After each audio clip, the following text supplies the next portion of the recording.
have an extreme love-hate relationship with food. Anyone that knows me can tell you that food brings me great joy.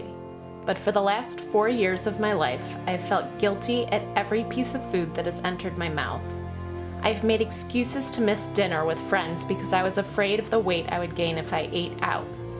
I've obsessively monitored my calories and panicked when I'd exceed my daily calorie goal. If I told these things to people, they might automatically assume I have an eating disorder like anorexia or bulimia. But it isn't that simple. When a person struggles with food to the point that his or her life is in danger, it's an eating disorder. But what about the people who experience abnormal eating behaviors but aren't in danger of dying? What about the people who experience extreme psychological stress but maintain functioning bodies? What do they have? My name is Michelle, and I'm recovering from disordered eating.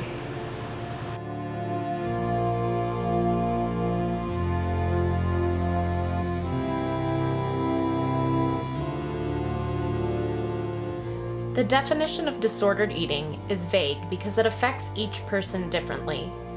Some people's symptoms may include dieting, obsessive calorie counting, and skipping meals, while others might include binge eating, self-worth based on body weight, and feelings of guilt when unable to maintain a certain diet. The symptoms vary, but they all have one thing in common: a negative relationship with food. How about you start off by telling me kind of like your typical day with how you think about food and how you go about arranging your day with it. Okay. That's a good question. How does it start? It kind of like, I feel like the second you wake up in the morning, you kind of figure out how you feel. Like if you're like, sometimes you just feel like, wow, I feel hot, like I feel like skinny, and then you feel more freedom in what you're eating. But like sometimes you just feel very bloated and gross, and then you're like much more aware of everything that you're eating, I think. And so on those like more paranoid days, like I will plan out everything I'm eating before like 9 o'clock in the morning, you know? I have multiple like calorie counters and things like that, and I'll put in the specific like generally what I think I'm going to be eating all day, and then also take into account whether or not I can work out. And for the most part, I would say it's like if it deviates too much from what I plan, it's hugely stressful. Like not, you know, going over like 400 or 500 calories or not fitting in that workout. I all of a sudden feel like extremely imbalanced, and it affects everything else that I do throughout the day.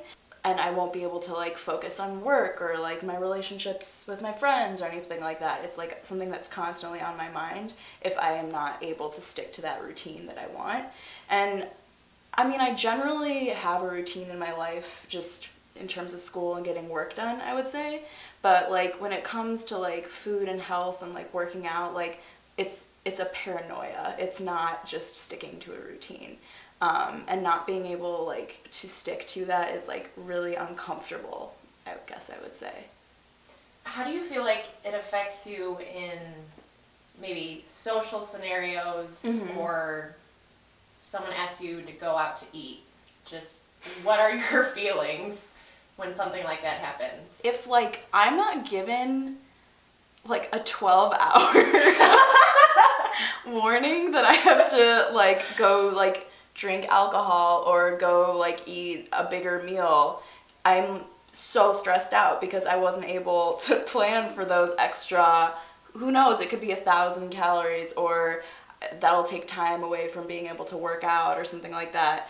And so I like feel like I'm immediately thinking of excuses to tell people for like why I'm not gonna drink as much or why I'm not gonna eat as much, or be like, why don't we just get coffee instead of eating a meal, you know?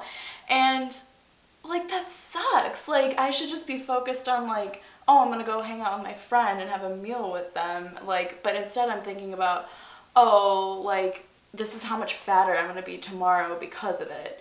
And like that is what I'm focusing on when I am like engaging with these people or going to dinner with a friend, is like I can't tell them that I'm like suffering while I'm like with them, because all I'm thinking about is how I'll have to deal with the consequences of this meal or this drink tomorrow. Yeah. And it's like actually weird to say that out loud because it sounds like crazy, kind of, you know what I mean? But like I said, it's like uncomfortable to not just like stick to the routine that I want to do, you know what I mean? And like it's like perplexing to me that other people don't think that way also. Like that people will go out after like they go to the bars and they'll get like a hamburger and they'll be fine with it, you know, and I'm like, oh, like I'll just deal with it tomorrow.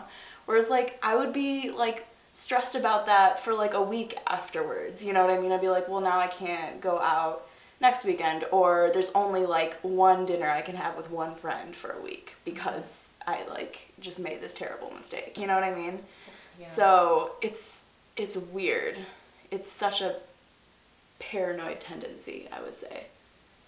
What do you think are the main motivating factors behind this mindset? Like, what caused you to start feeling this way? And yeah. I vividly remember the first time that I was unhappy with my body. I was in 2nd grade and we did some sort of like science experiment. I don't remember what it was, but we had to like, I think we must have been learning like averages or like just collecting data. And so we had to weigh everybody in the class. Every student was weighed. And I just remember like, I thought this was a stupid idea at the end, but like I was like one of the heaviest kids. And especially as a girl, like you're filled with, you know, half the class is guys, and then there's a girl that's like the heaviest, and your name is up there attached to one of the highest weights. And I just remember like I don't even remember what people said, but I remember there were comments being made about me, you know, and it was just like, oh shit.